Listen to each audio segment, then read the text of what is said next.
नमस्कार। Shri Devendra Fadnavis ji, honourable chief minister Maharashtra, Shrimati Sunetra Pawar ji, honourable deputy chief minister, Shri Radhakrishna Vikhe Patil, minister of water resources, Shri Dattatreya Maharane, minister for agriculture, Shri Bharat Gogawale, minister of horticulture, Shri Ashish Jaiswal, minister of state for agriculture, finance and planning, Shri Indranil Naik, minister of state for tribal development, Shri Parimal Singh, secretary agriculture, commissioner agriculture horticulture, senior officers of the agriculture department, आज येथे उपस्थित कृषी पुरस्कार विजेते शेतकरी बंधू व भगिनी तसेच त्यांचे कुटुंबीय, उपस्थित सर्व मान्यवर, सर्वांना माझा सप्रेम नमस्कार। सर्वप्रथम मैं महाराष्ट्र के पूर्व मुख्यमंत्री स्वर्गीय श्री वसंतराव नायक जी की जयंती पर उन्हें अपनी विनम्र श्रद्धांजलि अर्पित करता हूँ। स्वर्गीय वसंतराव नायक जी ने किसानों और कृषि क्षेत्र के विकास के लिए दूरदर्शी एवं ऐतिहासिक कार्य किए। 70 के दशक में जब महाराष्ट्र गंभीर सूखे की चुनौती का सामना कर रहा था, तब उन्होंने कृषि क्षेत्र को नई दिशा प्रदान की। राज्य में कृषि विश्वविद्यालयों की स्थापना में उनका महत्वपूर्ण योगदान रहा। इसी कारण उनकी जयंती को कृषि दिवस के रूप में मनाया जाना अत्यंत सार्थक है। मैं आप सभी को कृषि दिवस की हार्दिक शुभकामनाएं देता हूं तथा कृषि रत्न, कृषि भूषण, जिजामाता कृषि भूषण, उद्यान पंडित एवं अन्य राज्य स्तरीय कृषि पुरस्कारों के लिए चयनित सभी किसानों, संस्थाओं तथा अधिकारियों को हार्दिक बधाई देता हूं। आज हम यहाँ उन किसानों, संस्थाओं तथा शासकीय अधिकारियों का सम्मान करने के लिए एकत्र हुए हैं, जिन्होंने कृषि, दुग्ध उत्पादन, मत्स्य पालन, कुक्कुट पालन, कृषि उद्यमिता, मूल्य संवर्धन, आधुनिक तकनीक के उपयोग तथा प्राकृतिक चुनौतियों का धैर्य और परिश्रम से सामना करते हुए उत्कृष्ट कार्य किया है। यद्यपि आज सेवा क्षेत्र और विनिर्माण क्षेत्र का आर्थिक योगदान अधिक है, फिर भी कृषि भारतीय अर्थव्यवस्था की रीढ़ बनी हुई है। भारत की सभ्यता, संस्कृति और समृद्धि का आधार आज भी किसान ही है। माननीय प्रधानमंत्री श्री नरेंद्र मोदी जी ने उनके अवसरों पर कहा है कि किसानों का कल्याण सरकार की सर्वोच्च प्राथमिकताओं में है। उन्हें किसानों को देश की खाद्य सुरक्षा, पोषण और समृद्धि का आधार स्तंभ बताया है तथा उनके जीवन को अधिक सुगम और समृद्ध बनाने के लिए सरकार निरंतर प्रयासित है। प्रधानमंत्री किसान सम्मान निधि योजना तथा फसल बीमा योजना जैसी पहले किसानों की आय को सुरक्षा प्रदान करने के साथ साथ कृषि क्षेत्र को और अधिक सुदृढ़ बनाना रही है। किसान क्रेडिट कार्ड योजना किसानों, पशुपालकों को और मछुआरों को कम ब्याज पर सरल ऋण उपलब्ध कराकर उनकी आर्थिक आवश्यकताओं को पूरा करने में अत्यंत उपयोगी सिद्ध हो रही है। बीज से बाजार तक की अवधारणा किसानों को उनकी उपज का उचित मूल्य दिलाने की दिशा में प्रभावी सिद्ध हो रही है। ड्रोन तकनीक, मृदा स्वास्थ्य कार्ड तथा प्राकृतिक उर्वरकों उपयोग जैसे पहले कृषि उत्पादकता बढ़ाने में महत्वपूर्ण भूमिका निभा रही है। महाराष्ट्र में कृषि केवल एक आर्थिक गतिविधि नहीं, बल्कि हमारी सांस्कृतिक परंपराओं और सामाजिक जीवन का अभिन्न अंग है। मुझे प्रसन्नता है कि महाराष्ट्र सरकार ने कृषि को अधिक टिकाऊ प्रौद्योगिकी आधारित जलवायु अनुकूल तथा बाजारोन्मुख बनाने के लिए उनके परिवर्तनकारी पहल की है। जल संसाधनों के कुशल प्रबंधन तथा सूक्ष्म सिंचाई के विस्तार के क्षेत्र में राज्य ने उल्लेखनीय सफलता प्राप्त की है। राष्ट्रीय कृषि विकास योजना के पर ड्रॉप मोर क्रॉप घटक के अंतर्गत जल संरक्षण, जल के कुशल उपयोग तथा कृषि उत्पादकता बढ़ाने की दिशा में सराहनीय कार्य हुआ है। सूक्ष्म सिंचाई के बढ़ावा देने के महाराष्ट्र देश के अग्रणी राज्यों में रहा है।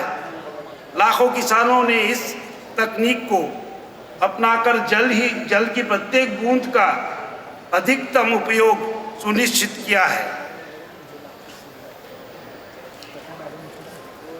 मुख्यमंत्री शाश्वत कृषि सिंचन योजना के अंतर्गत खेत तालाब स्तरीकरण तथा जल भंडारण का व्यापक निर्माण किया गया है, जिससे किसानों को दीर्घकालिक जल सुरक्षा प्राप्त हुई है। हजारों खेत तालाबों का निर्माण पूर्ण हो चुका है तथा लाभार्थियों के बैंक खाते में प्रत्यक्ष वित्तीय सहायता की भी उपलब्ध कराई गई है। इन पहलों ने जलवायु परिवर्तन की चुनौतियों का सामना करने तथा टिकाऊ कृषि को बढ़ावा देने के महत्वपूर्ण योगदान दिया है। 4 कृषि विश्वविद्यालयों तथा 1 पशु विज्ञान विश्वविद्यालय के कुलपति के रूप में मैंने विश्वविद्यालयों से आग्रह किया है कि उनके अनुसंधान और नवाचार केवल प्रयोगशालाओं तक सीमित न रहे, बल्कि प्रभावी विस्तार सेवाओं, खेतों में प्रदर्शन तथा किसानों के साथ सतत संवाद के माध्यम से प्रत्येक किसान तक पहुँचे। हमारे कृषि विश्वविद्यालय उत्कृष्ट वैज्ञानिकों और शोधकर्ताओं से समृद्ध है, किंतु यह आवश्यक है कि उनका शोध व्यवहारिक, उपयोगी तथा बाजारोन्मुख समाधान के रूप में किसानों तक पहुँचे। अनुसंधान और खेत के बीच की इस दूरी को शीघ्र समाप्त करना समय आवश्यकता है। मेरे सम्मानीय पूर्ववर्ती राज्यपाल श्री आचार्य देवव्रत जी ने प्राकृतिक खेती के क्षेत्र में देश भर के किसानों को प्रेरित किया है। उन्होंने रसायन मुक्त, टिकाऊ और पर्यावरण अनुकूल कृषि को जन आंदोलन का स्वरूप देने का महत्वपूर्ण प्रयास किया। मुझे प्रसन्नता है कि माननीय मुख्यमंत्री श्री देवेंद्र फडणवीस जी ने भी इस अभियान को मिशन मोड में आगे बढ़ाया है तथा इसी सर्वोच्च प्राथमिकता प्रदान किया है। महाराष्ट्र प्राकृतिक खेती के क्षेत्र में पूरे देश के लिए एक आदर्श मॉडल बनने की क्षमता रखता है। प्राकृतिक खेती न केवल पर्यावरण संरक्षण सुनिश्चित करेगी, बल्कि किसानों की आय और समृद्धि में भी वृद्धि करेगी। प्राकृतिक खेती के साथ साथ हमें भारतीय देसी गोवंश के संरक्षण और संवर्धन पर भी विशेष बल देना होगा। गो आधारित जैविक आदानों का प्राकृतिक खेती में अत्यंत महत्वपूर्ण योगदान है। महाराष्ट्र ने उद्यानिकी, कृषि, फसलोरत प्रबंध तथा शीत भंडारण सुविधाओं को भी विकास में उल्लेखनीय प्रगति की है, जिससे फसलों की बर्बादी कम हुई और किसानों का आय में वृद्धि हुई है। फसल बीमा योजनाओं में किसानों को प्राकृतिक आपदाओं को और जलवायु संबंधी जोखिमों से सुरक्षा प्रदान की है, जबकि कृषि यंत्रीकरण तथा नमो ड्रोन दीदी जैसे पहलों खेती को अधिक आधुनिक, कुशल और तकनीक आधारित बना रही है। प्रत्यक्ष आय सहायता, पेंशन योजनाओं, जैविक एवं प्राकृतिक खेती के प्रोत्साहन तथा अनुसूचित जाति एवं अनुसूचित जनजाति के किसानों के लिए विशेष योजनाओं ने कृषि विकास के साथ साथ सामाजिक न्याय को भी सुदृढ़ किया है। राज्य सरकार ने किसानों को गुणवत्तापूर्ण बीज, उर्वरक तथा अन्य आवश्यक कृषि आदानों की समय पर उपलब्ध भी सुनिश्चित की है। आज महाराष्ट्र उद्यानिकी, कृषि निर्यात तथा जीआई टैग प्राप्त उपभोक्ताओं को उपदाय के क्षेत्र के देश में अग्रणी राज्य बन चुका है। जलवायु परिवर्तन हमारे समय की सबसे बड़ी चुनौतियों में से एक है। मुझे विश्वास है कि जलवायु अनुकूल कृषि, सामूहिक खेती, आधुनिक तकनीक तथा किसानों को वैश्विक अनुभवों के जोड़ने वाली पहले भविष्य में कृषि क्षेत्र को और अधिक सशक्त बनाएगी। आज जिन पुरस्कार विजेताओं का हम सम्मान कर रहे हैं वे नवाचार, परिश्रम, धैर्य और उत्कृष्टता के प्रतीक है। वैज्ञानिक खेती, आधुनिक तकनीकों के उपयोग, मूल्य संवर्धन और अथक परिश्रम के माध्यम से उन्होंने सिद्ध किया है कि भारतीय कृषि विश्व स्तर पर प्रतिस्पर्धा करने की क्षमता रखती है।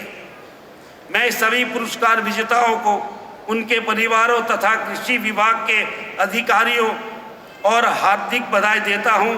मुझे पूर्ण विश्वास है कि महाराष्ट्र कृषि के क्षेत्र में समृद्ध, टिकाऊ, आधुनिक और वैश्विक स्तर पर प्रतिस्पर्धी कृषि अर्थव्यवस्था के निर्माण में पूरे देश का नेतृत्व करते रहेगा।